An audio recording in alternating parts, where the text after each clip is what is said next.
peeps, dit is Jenny van Disrupt Tutoring en soos altyd is dit 'n plesier om by julle aan te sluit.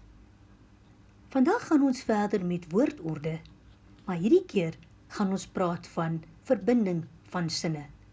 We are now going one step further to see what happens when we join two sentences together.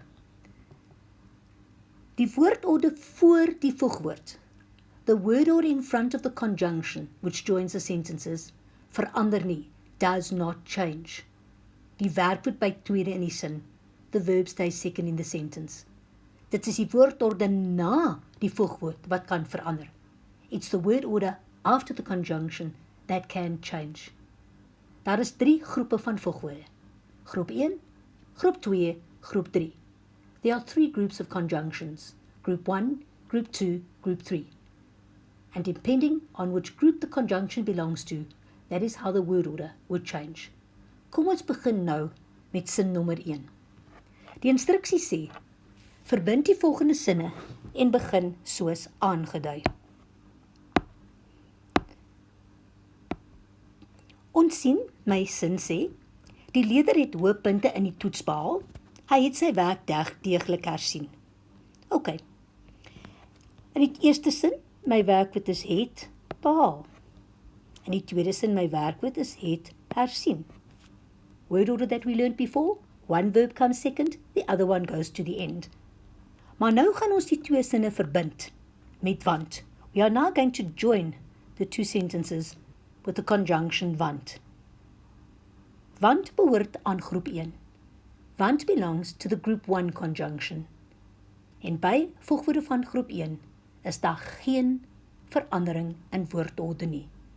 And with conjunctions of group 1, there is no change in word order.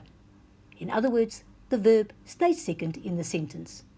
Baie maklik. So kom ons doen dit, want hy het sy werk deeglik hersien. Groep 1 is so maklik. Group 1 is so easy. It's like a Christmas present. No change in word order. Daar is die werkwoord tweede en die ander werkwoord aan die einde. So want means because it belongs to group 1. Kom ons kyk nou na die tweede sin. This is the second sentence. Wil is my werkwoord, studeer is die ander werkwoord. Moet is my werkwoord, behaal is die tweede werkwoord. Nou gaan ons verbind met dus. We're going to join with the conjunction dis. Dis belongs to groep 2, group 2. Die reël vir groep 2 is, die werkwoord of hulpwerkwoord kom direk na die voegwoord. The verb or helping verb comes straight after the conjunction. Ons weet my werkwoord is moet. Let's put it straight after the conjunction.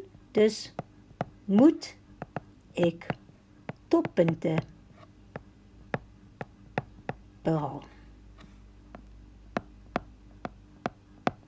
The verb came straight after the conjunction. Voordat ek afsluit, wil ek net baie dankie sê aan ons Epic Borgmaatskappy wat hierdie video moontlik gemaak het. Lees alles oor hulle in die beskrywing hieronder. Onthou om ons webtuiste te besoek vir meer van hierdie Epic studieklas video's.